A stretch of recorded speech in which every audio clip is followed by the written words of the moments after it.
Bismillahirrahmanirrahim. Assalamu alaikum. In this video lecture, we will discuss different rules for differentiations. In previous video lecture, we discussed the first principal rule for differentiation of a given function y equal to f of x, which is actually the definition of a derivative for the specific function y equal to f of x. If you consider a function, arbitrary function y is equal to f of x. So by first principle rule, the derivative of f of x, which is denoted by f dash of x, it may be denoted by y dash or dy by dx or df by dx, and defined as limit delta x tends to 0 f of x plus delta x minus f of x divided by delta x, if this limit exists. And you all know that in previous video lecture we discussed that this limit delta x tends to 0 f of x plus delta x minus f of x divided by delta x is nothing but that is the slope of a tangent line at a particular point x at which you are finding the derivative of the function y equal to f of x. So derivative is nothing but that is the slope of a tangent line at a particular point. So we discussed that in previous video lecture. Now in this video lecture we will discuss different rules for differentiation, because in this first principle rule or in the definition of derivative you see that there is a limit, and evaluating a limit for every function is not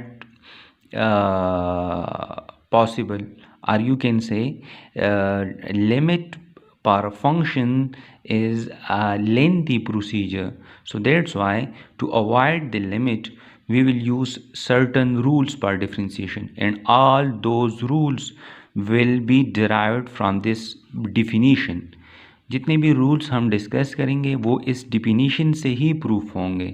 तो इस definition के अंदर limit है, limit evaluate करना मुश्किल होता है, तो इसको आसान तरीके से डिफरेंशिएशन किसी फंक्शन का अगर हम फाइंड करना चाहेंगे तो हम सर्टन रूल यूज़ करेंगे. वो तमाम के तमाम रूल्स हमारे पास इस फर्स्ट प्रिंसिपल रूल से प्रूफ होंगे, मीन डिफिनीशन से वो प्रूफ होंगे और उनको फिर हम क्वेश्चंस में यूज़ करेंगे. So you see that that is for the previous video lecture. This dy by dx, that is the Leibniz notation. This f dash is the Newton notation, and that is the derivative of the function with respect to x, because the given function is y is equal to f of x. So आपका independent variable x है, तो ये याद रख ले कि function हमेशा अपने इंडिपेंडेंट वेरिएबल की लिहाज से डिफ्रेंशिएट होंगे. So that's why I apply D by D x a differential operator, because the function is dependent on x, and that is the definition of the first principle rule, which is actually the slope of a tangent line at a particular point. You see graphically. Previous video lectures के अंदर हमने average rate of change भी discuss किया था.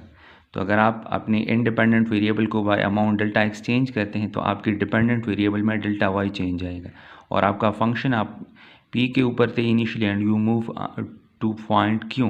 So if you want to find out this change, you need to pass a line from point P and Q, which is called secant line. So the slope of a secant line gives the average rate of change. So that is the slope of a tangent line. And when you apply a limit on this slope of a secant line, you will get the slope of a tangent line. So for average rate of change, you need to find out the slope of a secant line, and for the instantaneous rate of change when p moves towards q moves towards p and the delta x approaches towards 0, so the secant line become a tangent line. So when you just apply limit on the slope of a secant line, you get a tangent line. So this is nothing but that is the slope of a tangent line.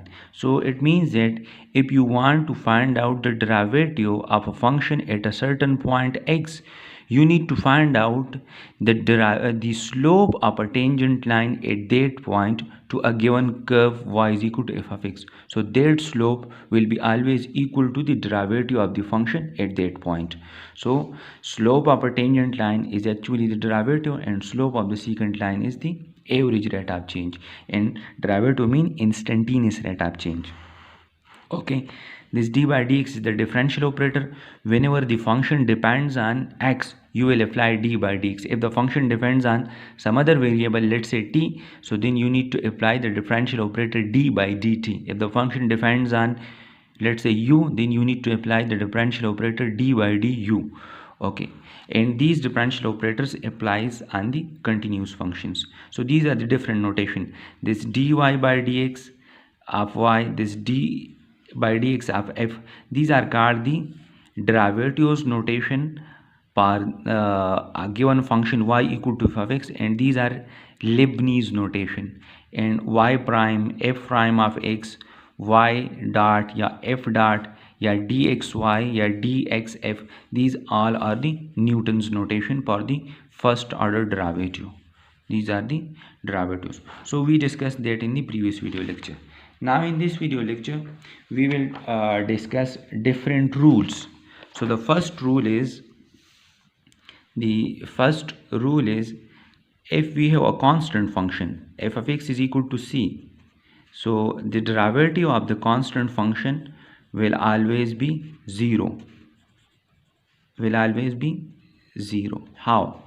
You need to prove it by first principle rule. So you see that in first principle rule, f dash of x is equal to limit delta x tends to 0 f of x plus delta x minus f of x divided by delta x. Okay, here the given function is a constant function, mean if you substitute any value of x, the function will give you c. C is any constant number. So if f of x is equal to c, then f of x plus delta x will also be equal to c, because that is a constant function. The value of the y will remain constant. You all know that y equal to f of x.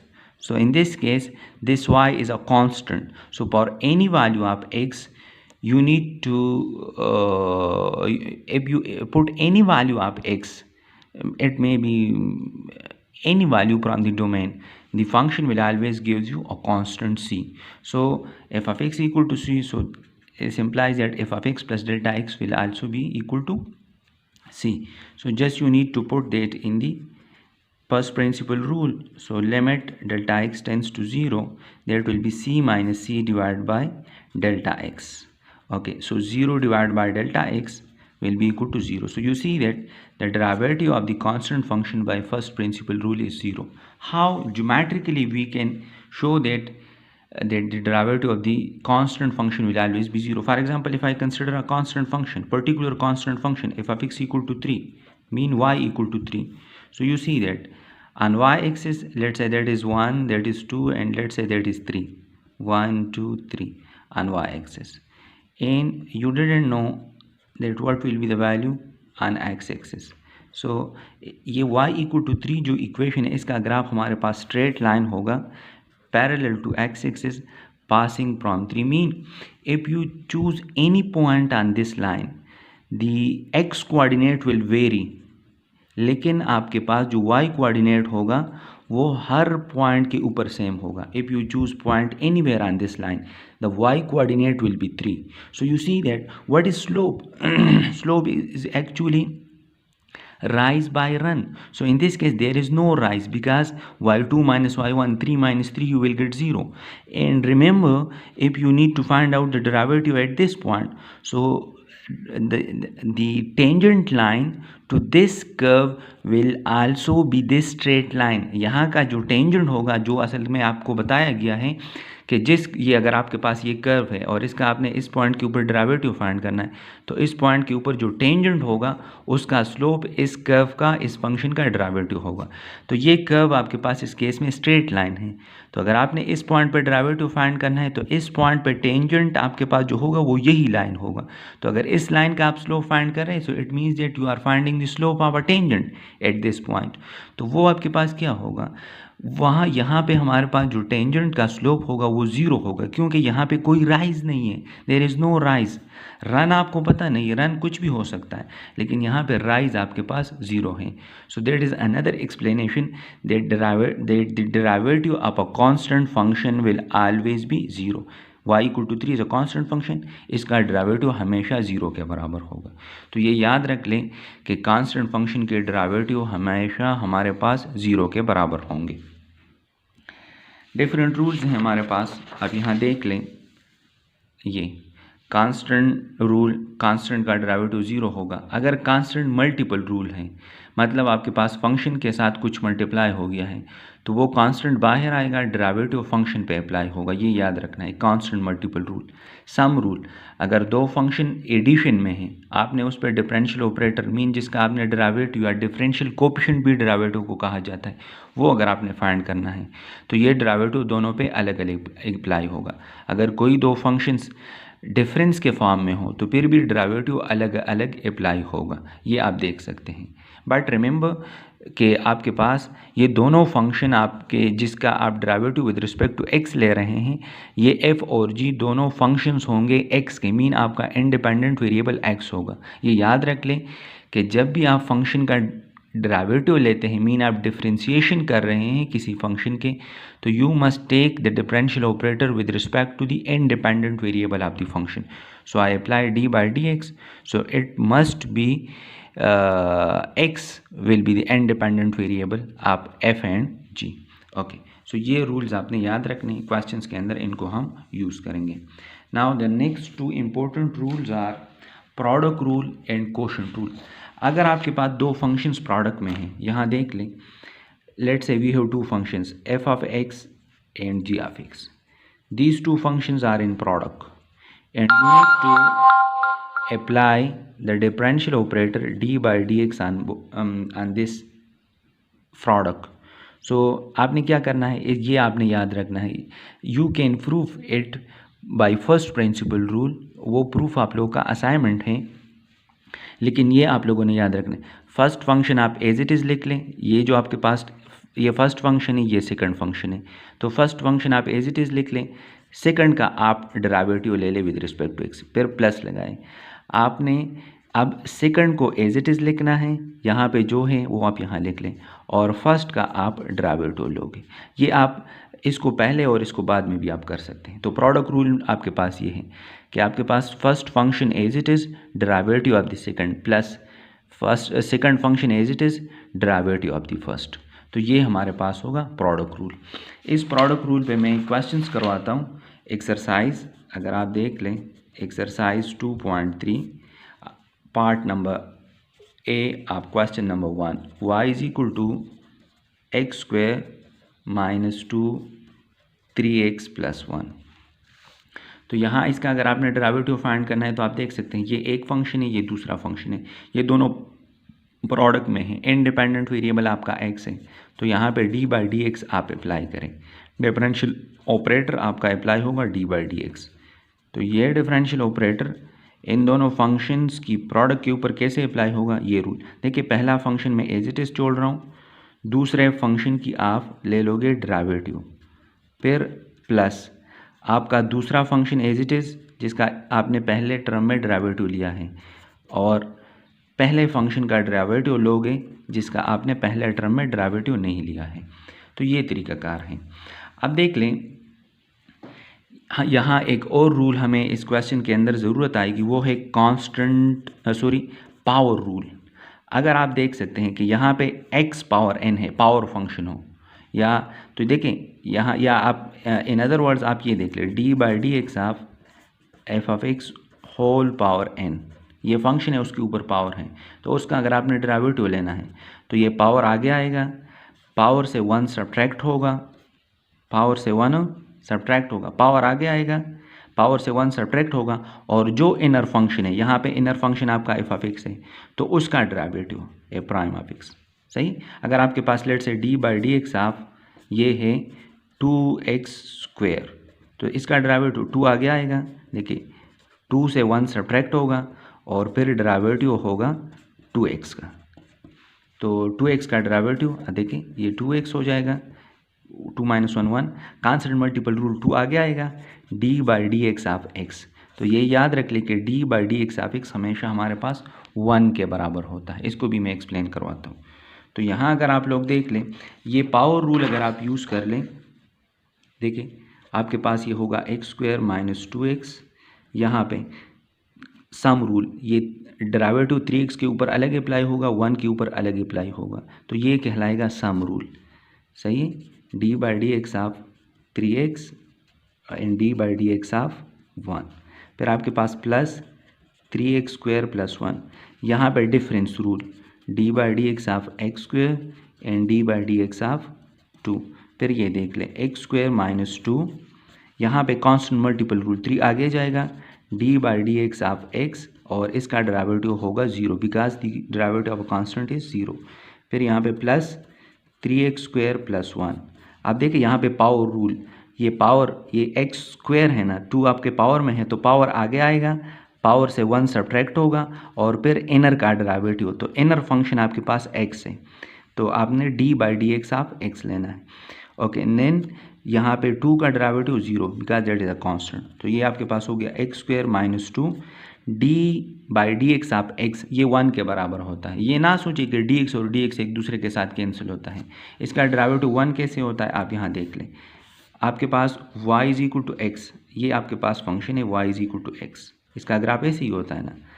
अगर आपने इसका derivative find करना है let's say इस point के ऊपर और ये आपके पास है 1, तो यहाँ देख लें फंक्शन पे ये पॉइंट क्या होगा, ये कांस्टेंट फंक्शन है आइडेंटिटी फंक्शन, तो ये 1 ओवर 1 होगा। 1 ओवर 1 पे अगर आपने डेरिवेटिव फाइंड करना है तो इस पॉइंट पे टेंजेंट लाइन, तो मैंने आपको कहा कि स्ट्रेट लाइन में आपके पास जो भी पॉइंट लोगे उस पे टेंजेंट वही लाइन होगा, तो यहाँ इस पे मतलब इस पॉइंट पे डेरिवेटिव का मतलब कि इस पॉइंट पे टेंजेंट लाइन, तो टेंजेंट लाइन यही ही होगा, तो वो आपके पास यहाँ क्या होगा, अगर आप इसको देख लें आपके पास लेट से आई अजूम इसका स्लोप, अगर मैं दूसरा पॉइंट ये 2 ले लूँ तो 2 पे मुझे ये फंक्शन क्या देगा, 2 पे भी मुझे 2 देगा, तो ये आप देख सकते हैं कि ये आपके पास होगा, ये पॉइंट होगा 2 2। तो इसका अगर आपने डेरिवेटिव फाइंड करना है तो बाय फर्स्ट प्रिंसिपल रूल, तो देखें एफ ऑफ एक्स आपके पास है x, तो F of X plus delta x आपके पास क्या होगा, वो होगा x plus delta x.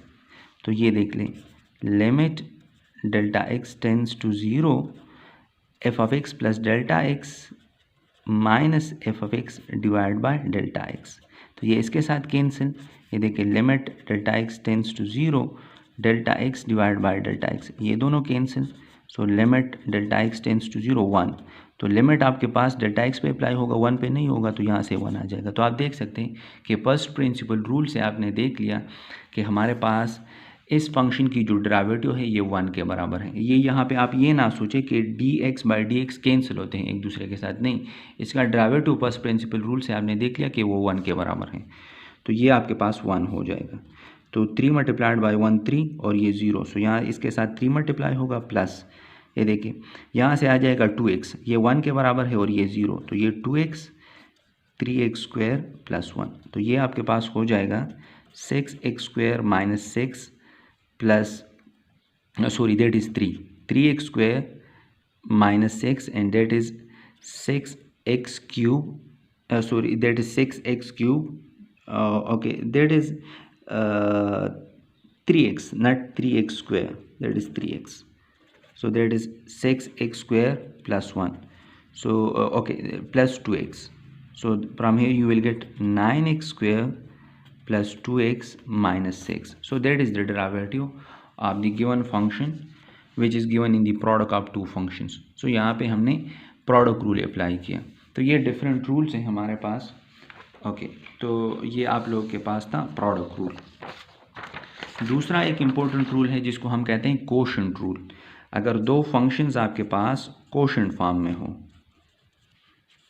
D by D x, तो देखिए डिनोमिनेटर का जो फंक्शन है उसको आप स्क्वायर करोगे, डिनोमिनेटर का फंक्शन नोमिनेटर में एज इट इज़ लगेगा, फिर आपके पास जो नोमिनेटर का फंक्शन है उसका डेरिवेटिव एफ डैश ए प्राइम डेरिवेटिव माइनस आपके पास जिस फंक्शन का आपने डेरिवेटिव लिया है वो एज इट इज़, और जो डिनोमिनेटर का फंक्शन है उसका आप डेरिवेटिव लोगे। सो that is the quotient rule.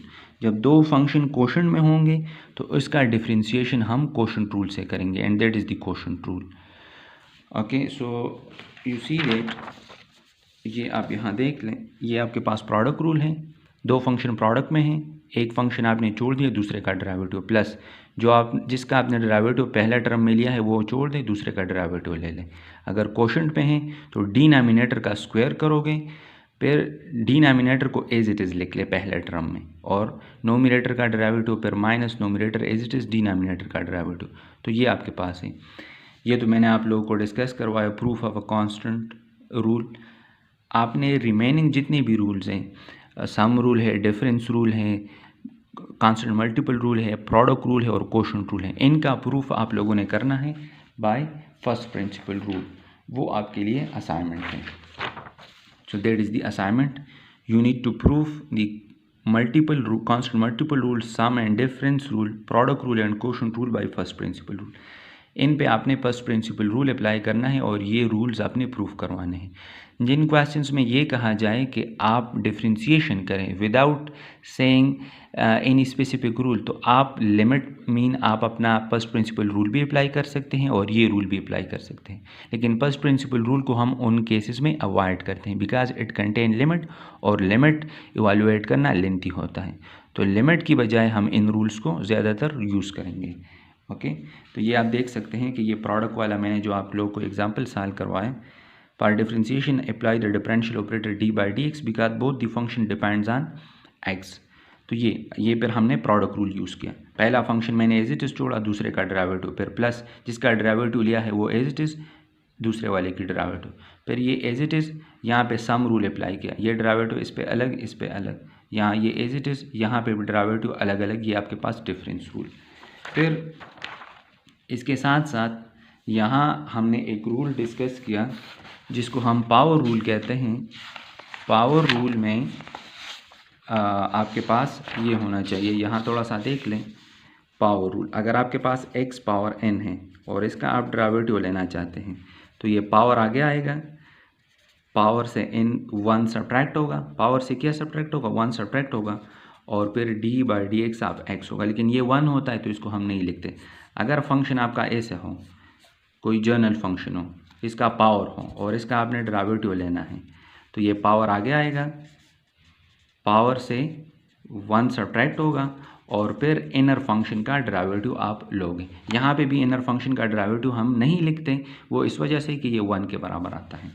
तो यहाँ पे आप देख लें कि हमने यहाँ पे अगर आप देख लें तो आपके पास इस पे ये तो आपके पास एज इट इज़, यहाँ पे कांस्टेंट मल्टीपल रूल 3 आगे चला गया है, D by D X of x, constant का डेरिवेटिव 0, 3x + 1 अपनी जगह पे। अब देखिए यहाँ पे मैंने पावर रूल यूज़ किया है, 2 आगे आ जाएगा, 2 से 1 सब्ट्रैक्ट होगा तो 2 - 1 से 1 आएगा, और इनर का derivative D by D x वो 1 के बराबर है और इसका डेरिवेटिव 0।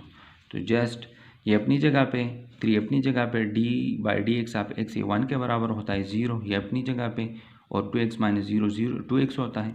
इनको जस्ट एड और मल्टीप्लाई कर लें, so you will get this.